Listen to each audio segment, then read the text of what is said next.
খাইয়া আম্মাজান আয়েশা ডাক দিয়া কই ইয়া রাসূলুল্লাহ নবী গো আপনি হঠাৎ করে কেন আপনি আমাকে এত আদর করলেন?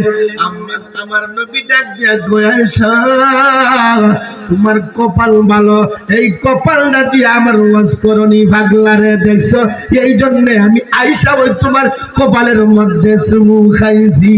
সুবহানাল্লাহ। আম্মাজান আয়েশা ডাক দিয়া কই নবী গো ইয়া রাসূলুল্লাহ নবী গো আমার চোখের মধ্যে আপনি কোন ভাবে চুমু খাইছেন? আমার নবী ডাক দিয়া গো আয়েশা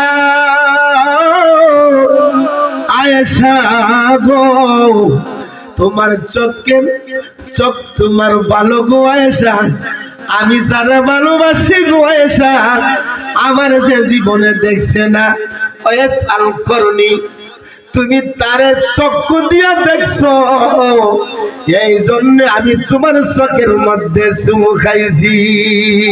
সুবহানাল্লাহ। তোমার টুটের মধ্যে চুমু খাইছি গো আয়েশা, তুমি জানোনি এই টুট দিয়া আমার ওয়াজ করনি পাগলার সঙ্গে তুমি কথা কইছ। আল্লাহু আকবার। আওয়াজ করে বলেন ইয়া রাসূলুল্লাহ, ইয়া রাসূলুল্লাহ। আর একটু জবান খুলে বলেন ইয়া হাবিবাল্লাহ, ইয়া হাবিবাল্লাহ। সমস্ত রাত যাইবো এই ঘটনার মধ্যে যদি দুঃখী আমি ওই দিকে যাব না। চলুন আমরা মিলাদ কিয়ামটা করে লাই, যে মাইকটা দাও আমরা একটু মিলাদ কিয়াম করে বাজান ওহিদ পাগলার আওলাদের জন্য আমরা দোয়া করি।